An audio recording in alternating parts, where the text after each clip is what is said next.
Hey, welcome back, Movie Misfits. Today I'll be doing a quick review on Zack Snyder's Justice League. And a few things I want to get out of the way. Don't forget to give me a thumbs up, and also please don't forget to subscribe to my page. Also, I would just like everyone to know I like DC and I also like Marvel. So there shouldn't be any issues here. I like both very much. And I also have issues with DC films and also Marvel films. So don't anyone freak out, alright? Now, I won't give any spoilers on this film. Also, it's kind of weird saying that since technically this film has been out already, but since this is a different cut, I won't give out any spoilers. I'll just talk about what we see in the trailer, and I'll give my thoughts on the film. So let's do this. After being disappointed with Batman v Superman, also being disappointed with the Suicide Squad, and with the Justice League film that came out in the theaters, I was just like, I'm done. I was pretty much done with DC for a while. I was like, I can't take it anymore. I've had 3 disappointing movies in a row. I just did not like the tone of the 3 films. I felt like Batman v Superman was just rushed. I felt like there was just too much going on in such a short movie.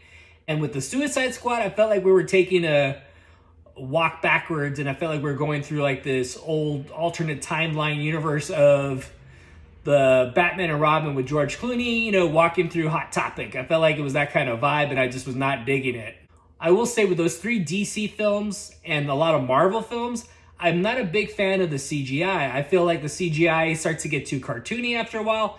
And that's why I really enjoyed the Christopher Nolan films, because I felt like he did a good job of blending actual live locations and actual CGI and actually infused them all together very well. When I heard the Zack Snyder cut was coming out a few months ago, I was like, okay, is this a quest for more money or what? I was like, I'll end up seeing it regardless, because I'll be honest, I wanted to see if there was a different version of the film.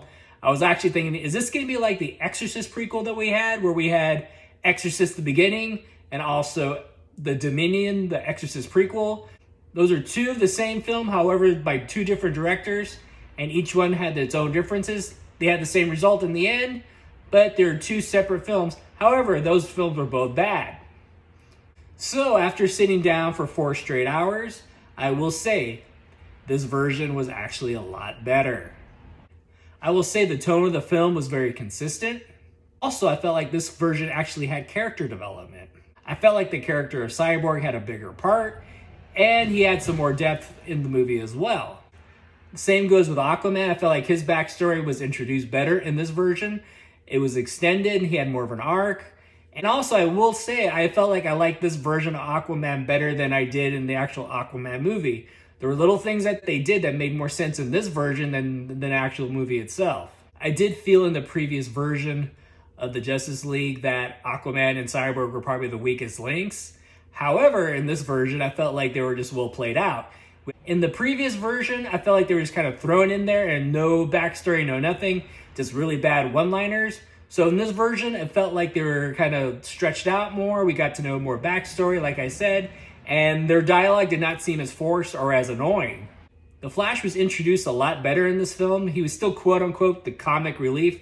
However, it was not as annoying because I felt like since he had more scenes and more presence in the film, I felt like, okay, I could put up with his quibs and whatnot. Now I'm going to talk about the villain, which was basically Steppenwolf. It's still the same character from the previous version. However, he looks much different. Steppenwolf still looks like a CGI villain, however, his costume and his look is very different. Also, his introduction in the film is better. He has a more prominent part throughout the whole movie. He's in much more scenes.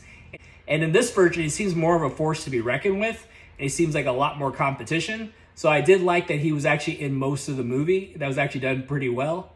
Also, Darkseid, I always forget what it is.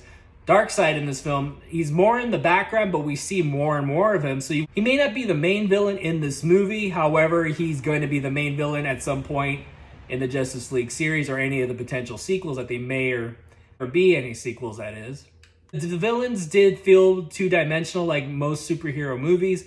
However, I felt like they had more of a presence. They felt more of a threat in the DC universe than they would have had in the Marvel universe. Because I really did enjoy the fact that we actually saw blood in this film, so I actually thought that was actually done pretty well. I felt like Wonder Woman in this film was not watered down like she has been in previous versions that we've seen her, so I really did enjoy that. There was something that made me laugh every time she did come out on screen. Every time Wonder Woman's on screen, you're going to hear this,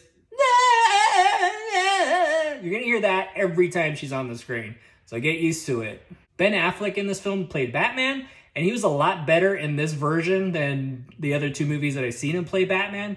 He's a lot more convincing, and what I did like was, since this was all shot by one director, tonally he seemed consistent throughout the movie, as opposed to the previous version where he was kind of like trying to be funny, and a lot of times he was also too. I know there were some issues with Ben Affleck when he had to do the reshoots, because I guess he was going through something personal. So sometimes you would see Ben Affleck, you know, in one shot he'd be super lean, and then we'd see him in other scenes where he... So we didn't get this Batman in this film. Actually, I really did enjoy Ben Affleck's performance in this version. I felt like he's definitely redeemed himself from the Daredevil era.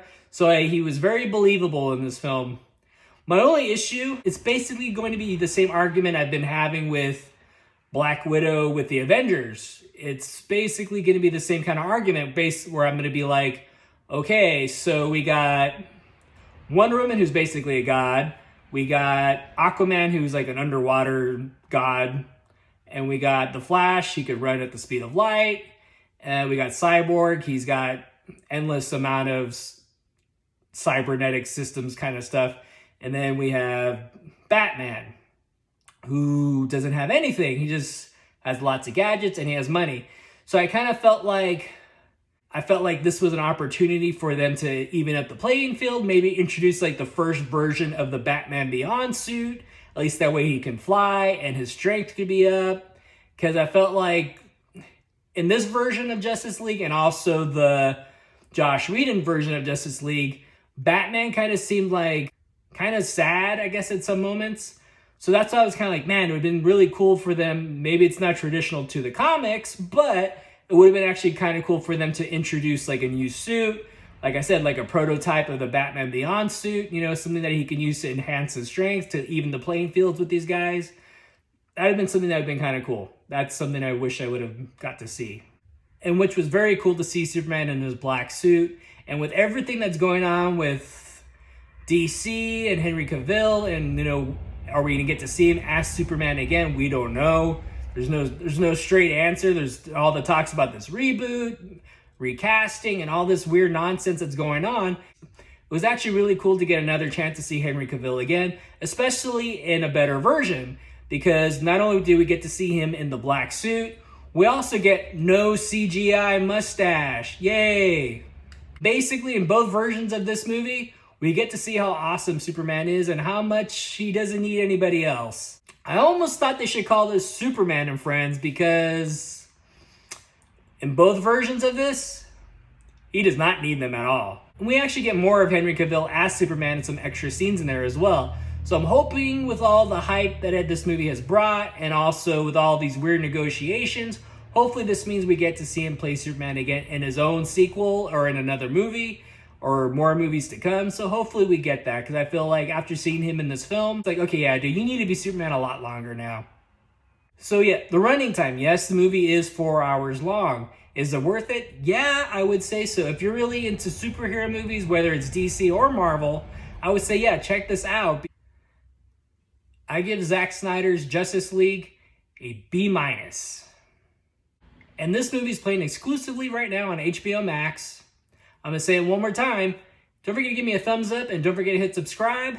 I'm Mike the Movie Misfit, and I'll see you at the movies. Get more out of life. Go out to a movie.